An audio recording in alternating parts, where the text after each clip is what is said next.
Hola, ¿qué tal? Y bienvenidos a un nuevo video y hoy vamos a hablar sobre la ética y el mercado. Y para empezar vamos a hablar sobre el poder del soberano. Bueno, durante el pasar de los años, los gobernantes han sido crueles con las personas, ya que en su mayoría los ejércitos vencedores eran los que daban las instrucciones y saqueaban los pueblos. Y a lo largo de la historia de la humanidad, nos han enseñado que el poder tiende a embriagar y tiende a corromper. Ahora vamos a hablar sobre la búsqueda de la justicia. La pregunta sobre lo que es bueno y lo que no lo es ha sido planteada desde los orígenes mismos de la sociedad humana. Ahora veremos una breve síntesis de cómo los hombres de diferentes épocas definieron el derecho natural, la ética, la moral y la conducta justa del hombre en la sociedad. Por ejemplo, vamos a hablar sobre Grecia y Roma. Según Heraclito, espero estarlo pronunciando bien, perdón, las leyes de los hombres son justas cuando se derivan de la ley universal y de origen divino. Aristóteles sostuvo que el conocimiento se adquiere por medio de la razón y la experiencia, pero dijo en plena realización de las virtudes morales que éstas estaban fuera del alcance de las mujeres, los niños, los extranjeros y los artesanos. Solo los hombres varones de la clase alta podía alcanzarlos. Bueno, y ahora entramos a lo que es el advenimiento del cristianismo. El código moral del cristianismo se nutre de las morales judías, es decir, de los mandamientos que entregó Dios a Moisés. Los mandamientos vienen directamente de Dios y Él, para los cristianos, es infinitamente justo. Por lo tanto, su palabra es infinitamente justa. Ahora tenemos la Edad Media y el Renacimiento. En esta época tenemos que la ley de la naturaleza, como la ley principal, se divide en dos tipos. La primera es la ley eterna. Es cuando los seres racionales dirigen sus propios actos y guían los actos de los demás. Y tenemos la ley natural, que corresponde a la naturaleza humana, y la razón, que es la que permite al hombre distinguir entre el bien y el mal. Ahora tenemos las raíces del liberalismo. Hugo Crato, espero también estarlo pronunciando bien, perdonen, es considerado el fundador de la teoría moderna del derecho natural.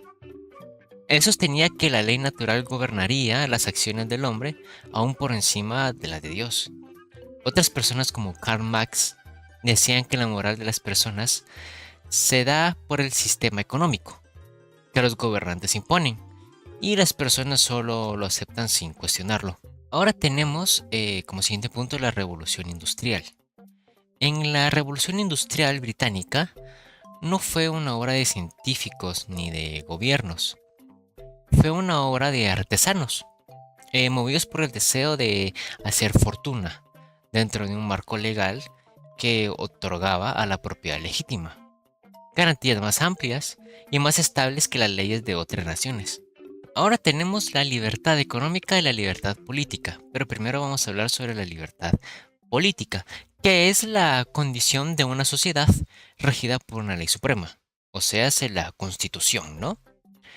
Que garantiza la soberanía del pueblo, la alternatividad del poder, el sufragio universal y la representatividad del gobierno.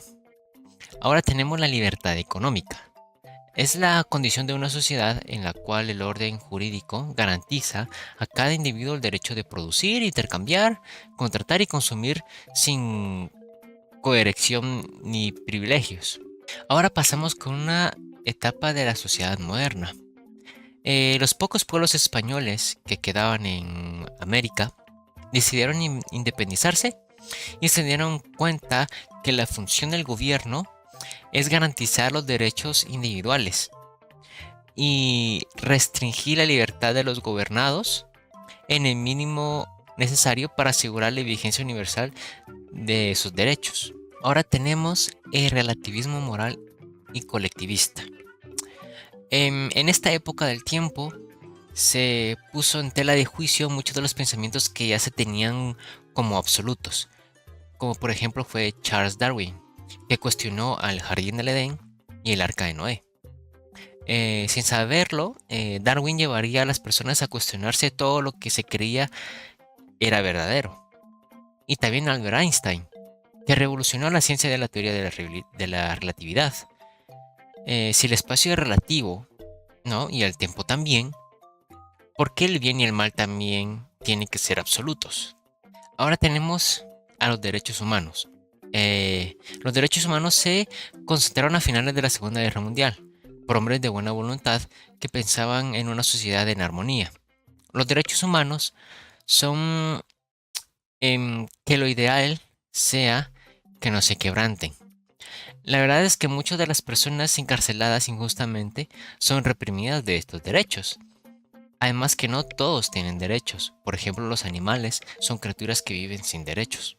Ahora, como último punto, vamos a tocar la ética del capitalismo democrático.